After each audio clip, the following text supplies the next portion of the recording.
Okay, hey guys, it's PSL here, and I'm here for the next part in the F1 Manager Minardi Manager series. Yeah, and I hope you guys were able to cope without a episode of this last week. Obviously, I'm sure there's some F1 Manager fanatics out there who were dying for an episode on this last week. Obviously, F1 2015 came out, and basically I'm not going to get into it because, you know, I'm not going to do this weekly all the time. Well, I might do. But anyway, let's get away from that. Last episode, I asked you guys to comment which drivers and technical directors you thought I got for the next season, for the 2001 season. And I think there were only 2 or 3 comments which said which technical director they thought I got. I think so. And they all said, from what I remember, they all said Ross Brawn. And so, you know, Ross Brawn as my technical director. I remember a few episodes back there was a kerfuffle. I said I cancelled the contract on one technical director and then to get another one. Basically, there's a lot of hoo-ha around that. And I cancelled the contract of Adrian Newey for next year, which means I've got Ross Brawn, basically because Ross Brawn has got maximum manufacturing skill, whereas Adrian Newey doesn't. And as we see in Mike Gascoigne, he's struggling to keep up with manufacturing parts. Obviously, Neil Oatley's designing them before Mike Gascoigne has a chance to manufacture them. That's why I got Ross Brawn, because he's better suited to manufacturing management than Adrian Newey is in this game. But also, you know, here's why I got Ross Brawn, basically. Obviously, he was at Benetton, and, you know, come the later years of while he was at Benetton, they were winning.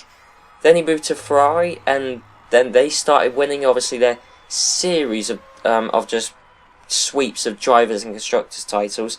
Then he went to Honda, built some foundations there, which later became the Brawn team.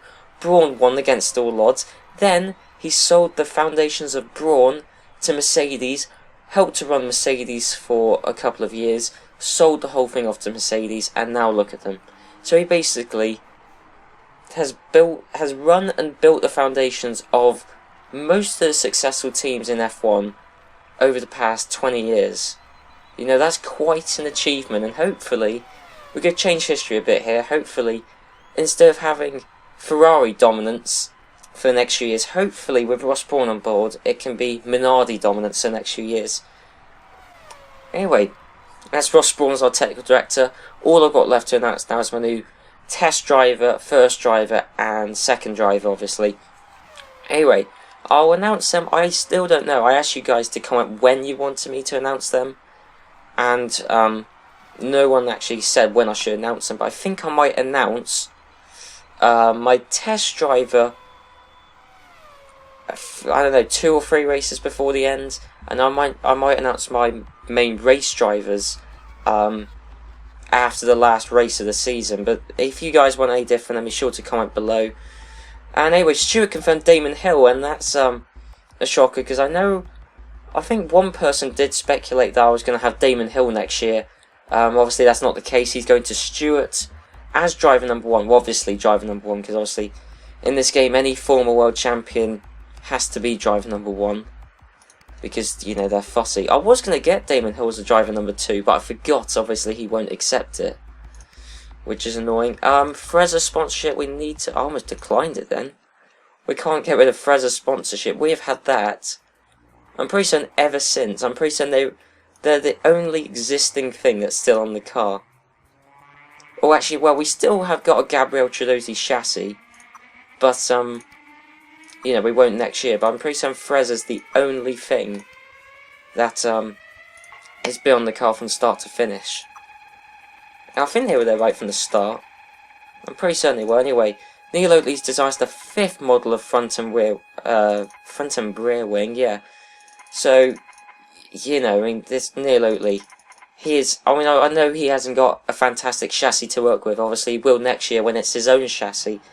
But he is making so many enhancements to this Gabriel Tredozzi chassis. It's unbelievable. Whether it will get to use those new front wings and rear wings in time, I doubt, because obviously Mike Gascoigne's manufacturing capabilities isn't brilliant. Anyway, just waiting for it to load. I think there's might be a long loading screen, actually. Well, we had some sponsor news in the last screen. I think it was all from Jordan. Definitely some of it was from Jordan anyway. Jordan seemingly losing a lot of sponsors, which I don't quite see how, because I don't know actually, I don't really know, they were near the top last season, they're still near the top this season. I think they've just got more competition really this season. Obviously we've risen to the top, Benetton are higher up than they were. Yeah, just all sorts of stuff.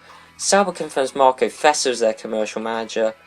And I can confirm that actually is a pretty decent move for Sauber, because Marco Fessa this season is at Benetton. So, you know, Sauber making some improvements in the team anyway. Is there anything else? Tic Tac. I always wanted a Tic Tac sponsor, but they never seem to leave Ferrari, annoyingly. At least not from what I can tell. Well, obviously they do, but I've hardly ever seen it happen. Have I missed some? No. I wasn't really paying attention then. No, that's all sponsor stuff, isn't it? Apart from Marco Fessa. Yeah. I'm pretty certain it is. I just wasn't concentrating while scrolling through it. I was just idly going through it. New components deal for Williams. Magneti, Marelli, Electronics, the best they could get. Stewart, AP Racing, so the joint best brakes they could get. So both of them are moving up in the world. And obviously Frezza stays committed to Minardi. They have done for the past 1.5 seasons. They're not going to leave us now. Prost confirms Laurent Redon. Oh, as test driver. Oh, okay. Because obviously Laurent Redon is at BAR, driver number 2 this season. He has been shocking. I'd say apart from Neil McEwen, probably the most underperforming driver this season, really. As I say, if he went to Prost would have almost certainly have gone downhill, but so as a test driver, so good, get him out of harm's way, because really he is a shocker of a driver. I think he scored a couple of points, but that's only because he was able to keep it on track while everyone else just retired. I can't remember what race that was, but I know he scored a point or two. But yeah, anyway, going to Prost as a test driver. Prost confirms Hervé Bodinaire as their commercial manager. And I don't know whether that's a good move, because Hervé Bodinaire, or Bodinaire, I don't know how you pronounce that. He is at McLaren this year. Now, McLaren have gone downhill. I mean, I know that's mainly due to the engine disadvantage in terms of power for the engine. And also the loss of Mika Hakkinen and David Coulthard, I don't think helped the team. But going to Prost, it might, I don't know, because I don't know whether McLaren's finances are good, but you assume not if they're having to buy Ford Zetec engines. So, I don't know how good of a move that might be for Prost, but he's with at McLaren. Well, he's at McLaren this year, so he's got experience anyway. Staying from Sauber, keeping Alexander Wurz as driver number 1, okay. It's again Sauber, they never seem to make, you know, earth-shattering announcements. I mean, it's not bad. I mean, Wurz as driver number 1 is not bad, but, you know, we could have expected something better. Something just, you know, a killer driver announcement, which they still haven't done. I can't remember if they've announced their driver number 2 yet. Do not know. Just more sponsor news. Oh no, new barge boards. Okay, 5th model of barge boards. Wow. It's manufactured free of the front and rear wings. Okay, that's actually not half bad. From Mike Gascoigne there. Now I've just got the 5th model of barge boards. I mean, Neil Oatley, the asset he's been to the team already is amazing. And really, we got him for the 2001 season where we'll have his chassis as well. That's what I'm looking for. Anyway, Sauber confirms Malcolm Ostler as their technical director. I think Sauber have announced a lot of things this episode. Another thing, bloody hell, Sauber. Nick Heidfeld is their test driver. Oh. Okay. Didn't in the 2000, or was it 2000 or 2001?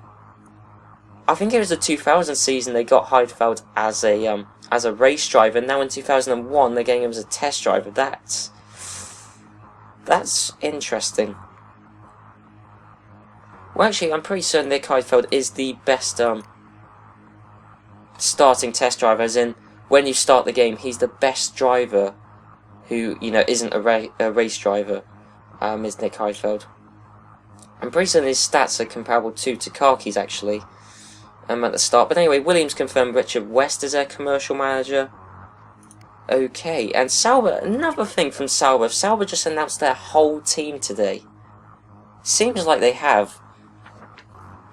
But this announcement, I don't know how good it is. I don't know who Andrew Tilley was at during the 1999 season. But I know this season he's at Arrows. So, well, Arrows haven't progressed anywhere, but, you know, it's kind of difficult for them to with their drivers and their engines. But, you know, if Arrows get a better chassis next year and suddenly shoots up the grid, you know, well, this would have been a good move for Sauber, but otherwise, I don't know. But, you know, if Arrows suddenly become amazing next year, then we'll know Sauber are going to be amazing in 2002. We'll see. And that's that. Just, if Sauber announce something else, I'm going to be just amazed. Oh no, there's nothing else. No time left to announce anything else. Okay, get rid of these emails. I've no idea why they send us these emails. They built another chassis. Ooh. That doesn't often happen. Building another chassis. Okay, anyway, yeah. Race. Where's it? It's the French Grand Prix. Yeah, I thought so. French Grand Prix. Still got the lap record from Nigel Mansell in 1992 of a 1:17 dead, pretty much. We could try and see if we can beat that. Obviously, not a half bad race. And, you know, it's not my favourite track in the world, but it's definitely not my least favourite. I can think of a lot worse F1 tracks than Magny Cours. But same with Magny Cours, actually, if you look at the track layout, has the potential to throw up a properly exciting race. And actually, I'm pretty certain there were a couple of upsets during the qualifying last year. I think last year was when Fizzy Keller suddenly became good. And I also think it was the first time that one of our drivers successfully completed a qualifying lap on Risk Everything. I think so. I think it actually did hold a couple of upsets in qualifying at least. Let's see if it can hold a couple more upsets in qualifying, or hopefully maybe even the race in our favour. So let's get on to, well, either practice or, you know, qualifying report now. Okay, so actually, yeah, I do want to show you. I'm pretty certain there's always something interesting that happens in practice. Today was no exception. A couple of interesting things. Laurent Redon in 6th. I mean, how does that happen? He's, he's a few places ahead of his teammate. But, you know, Laurent Redon in 6th. Maybe it's just because it's his home Grand Prix. And so, you know, Laurent Redon's just, I don't know. I really don't get it. Laurent Redon's been like the worst driver all season, and now look, he's in 6th. He's ahead of Fizzy Keller and the McLaren. It's madness. The only other thing I wanted to point out, really, was Neil McEwen, the other rookie driver, 19th. He was actually 22nd for quite a while in the session, but 19th. Yeah, it's just madness. The only, actually, no, one more thing I do want to say is Michael Schumacher, even though it's been 8 years since, obviously, Nigel Mansell in 92 and the Williams, 8 years advancement in technology has made the quickest car a quarter of a second slower. I mean, what does that tell you about the Williams in 92? That tells you a lot. If 8 years advancement in technology and Schumacher is still a quarter of a second slower, but I suppose this is only practice, you know, we'll wait to see if the cars get quicker in the quali or the race.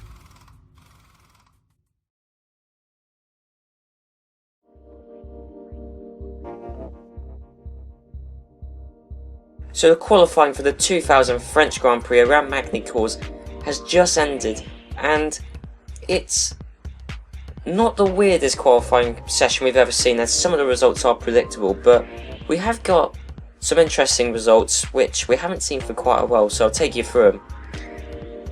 First is no surprise, it's Michael Schumacher again for the 9th time this season out of 9 races. It is Michael Schumacher, and he's continuing his run of taking pole position for every single race. Second is Mika Salo in the Minardi, and now this is the first time we have seen a Minardi qualify second, I believe since the Brazilian Grand Prix right back at the start of the season. And then Minardi seemed to have got outdeveloped in the tech race, but they seem to have caught back up, with Mercedes giving their 4th model of engine not too long ago and it seems to have enabled them to caught back up to the front of the field just behind Ferrari. Mick Assar's teammate Damon Hill in the second Minardi lines up just behind in third. Johnny Herbert in the McLaren is fourth, which is very good pace in McLaren considering that they have been struggling in the past few races, especially with reliability issues, and if they're able to get through the whole race with that pace, we could see him maybe take a podium place. Heinz-Harald Frentzen in the Jordan is 5th, also in the Ford Zetec engine car, much like Johnny Herbert in his McLaren, and Jacques Villeneuve in the BAR sets a brilliant performance, similar to what his teammate did in practice, but instead it's Jacques Villeneuve, the number 1 BAR driver, who is able to take the final top 6 place in the BAR, which is very impressive for the car. Another very impressive performance for the car was Pedro Diniz in 7th in the Prost, which is brilliant for the Prost team as he's ahead of David Coulthard in the Benetton. Villeneuve's teammate Redon is 9th in the BAR, which is a very good performance considering Redon's performances earlier on this season. Alesi's 10th with Fisichella way off his teammate in 11th. Barrichello's 12th, also way off of his teammate, with Trulli 13th in the Stewart. This track really doesn't seem to suit the Williams as Ralf Schumacher's 14th and is way below where he normally qualifies in 2nd. Neil McEwen has once again created the biggest gap between teammates as while Schumacher's in 1st, Neil McEwen's in 15th. Marc Genet has a very impressive performance for the Arrows in 16th and is ahead of the former Arrows driver Takaki in the Williams.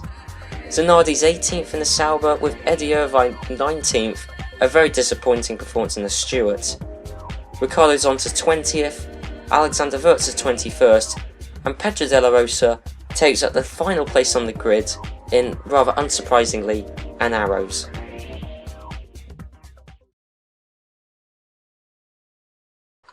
Okay, so that was a qualifying report, guys. A pretty, well, pretty normal qualifying, although actually, both Minardi's 2nd and 3rd, that's the sort of pace we had at the start of the season, got left behind, but now he caught back up, and that's brilliant to see, actually, and it fills me with a lot of hope anyway. And obviously, here the race strategy, I've calculated the fuel out myself, literally just did it, putting in about 10 litres less than Mike Gascoigne recommends, because obviously that's just dead weight. Anyway, let's head on to the start of the race. Okay, so going to the TV camera here, Damon Hill says he's in 2nd, he's actually in 3rd, but whatever, I'll let it slide, because, this game is a mess, to be honest. And set off, okay, Schumacher pulled away then a lot, and Solo, he's dropped down 9 places, apart from the fact he's still in 2nd, but whatever, let's we'll let that slide as well.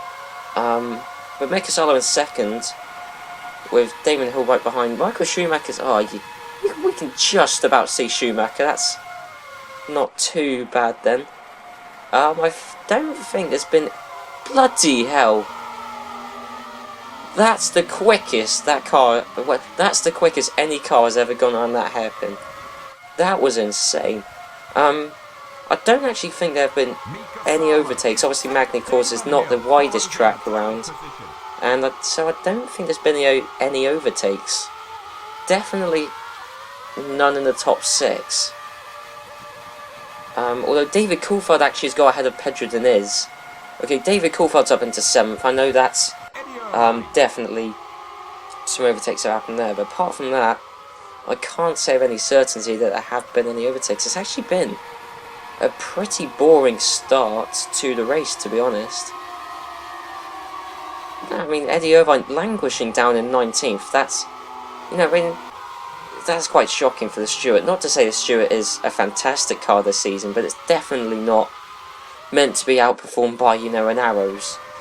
And that's the first lap done. Pretty boring first lap, to be honest. I don't know why I bothered watching it. And Wiggers still hold, 2nd and 3rd. That won't be for much longer. Yeah, well, Mick Solo's actually holding his own, in 2nd. Damon Hill's holding his own in 5th, that's good. Although, actually, last time Villeneuve was right behind us in the race, I think that was the British Grand Prix. And actually, Villeneuve was holding up the guys behind, so he was actually doing us a massive favour. And if that can happen again, although it looks like Villeneuve is actually ever so slightly catching us up. I think Mikasalo, yeah, Mikasalo he was a, we'll leave him on hold position. Takaki the driver error, well, no comment. Okay, so Herbert and Frentzen have got past us. 4th and 5th, that is a very solid performance. I will take 4th and 5th. If the race were to end, well, if someone came up to me before the race started and said, would you like 4th and 5th? I would say yes, I'd happily take that. Especially if we'd be outscoring BAR, Benetton,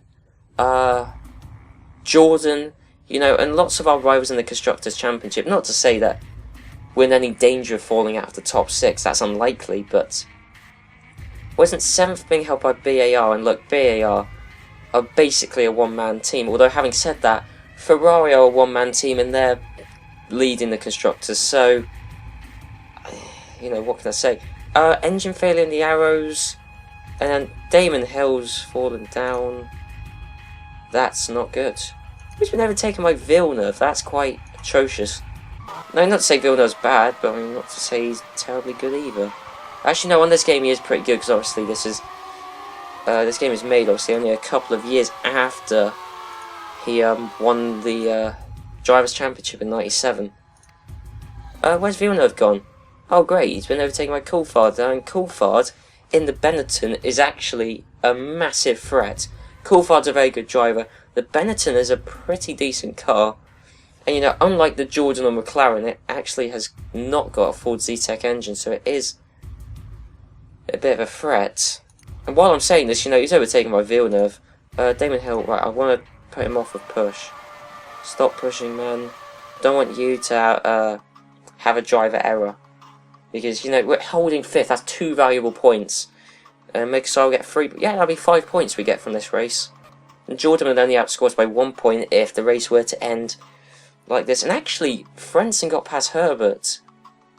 I think that shows that Jordan is definitely better than McLaren. I still have no idea how it is, because they're running the same engine. You know, the McLaren chassis is better because it's still an Elotely chassis. Although having said that, Heinz-Harald Frentzen's out of a driver error. Okay, Johnny Herbert is back in the second. That's okay. Scrap everything I just said. This is why the McLaren's better, because the McLaren have finally actually found some reliability in the car, which they during the middle part of the season, you know, the past like few races, they really have had no reliability, and now I think we're on for only our 2nd podium of the season.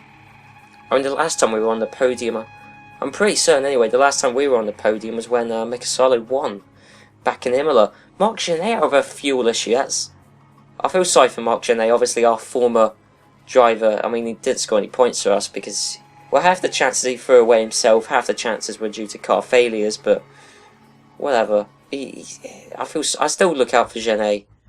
Yeah, and anyway, he actually qualified 16th in the Arrows.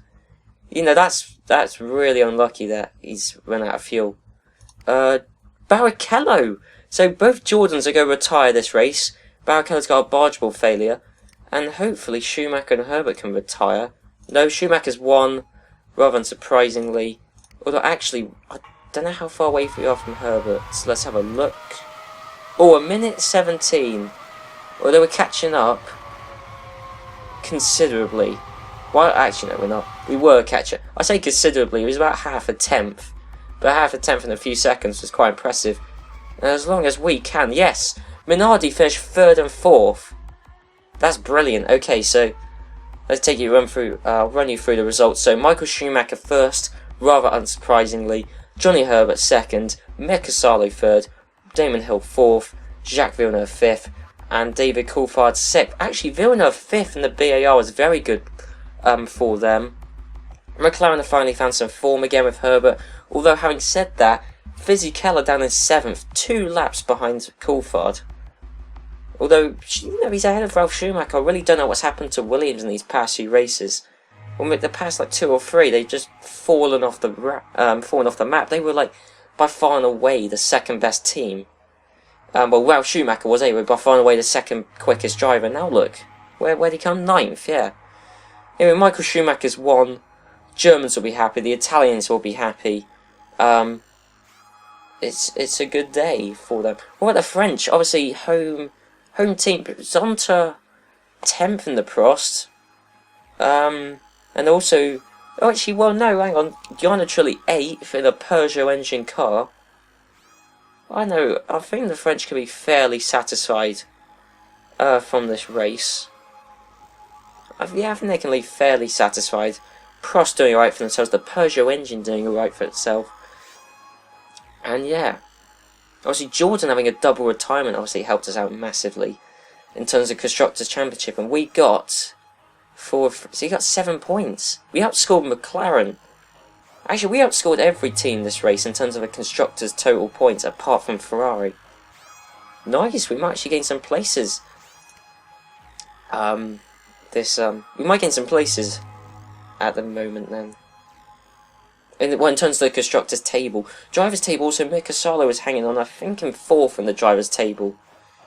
And he might have gained a few places with those 4 points. Race report. Yup. We still have the most advanced engine. Well, of course we do. Apparently we have the most advanced pretty much everything. Because I don't know what's happened to Jordan. Obviously Jordan have Rory Byrne, who is the best designer in terms of researching new parts. And, well, clearly unreliable parts, as we found out. We got 2.1 million prize money. That's going to help us out a lot. Not to say we were in any kind of financial issue. I mean, look, we get $1.5 million each race, but we weren't in a financial struggle, but the prize money's helped us out a lot. Onto race test day at Monza. Oh. Anyway, yeah, next race is Austria. I've forgotten to do. Okay, so driver's table. Mika Salo's in 3rd, actually. David Coulthard is still the closest contender to Michael Schumacher. It's like the 2002 season, isn't it? Michael Schumacher just sweep. I don't know. I'm pretty certain that was it that season Michael Schumacher never finished off the podium. I know he has this season because I think he's had a couple of retirements, but there you go. I mean, look at that. It's pretty difficult for Schumacher to lose the title now, and that's assuming Coulthard wins every race, or we win it, or Salo wins every race. I'm here with him. Anyway, I love how Salo's ahead of both Jordan drivers, but Damon Hill's behind both of them. Okay, says a lot about the two drivers, doesn't it? Constructors, we're back into 3rd. That scrap. I mean, look at Ferrari. 63 points, 61 of them, yeah, from Michael Schumacher. Wow. Talk about, one-man team. I suppose that's kind of how the point system at the time kind of allowed for that theoretically. I mean, yeah, we're joint with Benetton. We're only 2 ahead of Jordan, but look at the scrap from, Ferrari are dominating Constructors, but 2nd, 3rd, 4th, 5th, and 6th. 2nd to 6th. It's really tight in the Constructors. I've never known of a Constructors title which has had so many teams so close to each other. But, that's impressive. Obviously, our good performance this race allowed us to move up the table, because I'm pretty certain we were languishing down a bit, but we've caught up a bit. Manager rating. Highest rated manager. Oh, I think that might be I don't know. I don't know if that's the first time this series I've ever got that, but it definitely hasn't happened a lot. But apparently we're now ahead of Jean Todt. I don't quite see how, because Ferrari are winning the Constructors and the drivers, but maybe it's because, Minardi, I mean, obviously we were at the top at the start, second best team at the start of the season, then we fell back down a bit, and I think it's now because we've kind of caught back up, we're back to kind of this, arguably the second quickest team again, because we were, then we weren't, and now we back are again, and hopefully, I think that's still due to the Mercedes engine now that we've got, the 4th model, which is dominant, and maybe, I think it's because of that, we've now recouped the pace that we were losing. Hopefully, if that is the case, we're going to keep the dominant engine, and hopefully we can maintain second best team. And obviously it's Neil Oatley designing like a madman. The only person who can rival that is Jordan and Rory Byrne. Well, we could stay second best team, or arguably second best team anyway. Look at that, Jean Todt. I still can't believe I'm ahead of Jean Todt, really. Ron Dennis, the worst manager. Well, I don't know, I think that's a bit harsh, because this race, I mean, Johnny Herbert got second. Sure, Fisichella was 2 laps down from 6th, but Johnny Herbert was second. I think it's a bit harsh there. Anyway, next race is the Austrian Grand Prix, the A1 ring. Obviously now it's the Red Bull ring. And yeah, I mean, what can I say about this track? High-speed track. It should actually favour our Mercedes engine, obviously. Yeah, our Mercedes engine, because obviously most powerful engine in the game. And this is a track which relies a lot on straights. Should actually play to our strengths. Plus also, A1 ring. Later became the Red Bull ring, but regardless of that, it's still in Austria. We've got Red Bull as our sponsor now. We've had it for quite a few races actually, but Red Bull is our sponsor. It's a home race for Red Bull, and obviously this track later is owned by Red Bull, so whether that could give us some kind of weird performance advantage, I don't know, having Red Bull on board of the team, I don't know, but anyway, we could try and see if we could beat the lap record from Jacques Villeneuve. And yeah, I'll see you guys for the next episode around the A1 ring in Austria. So I'll see you guys then.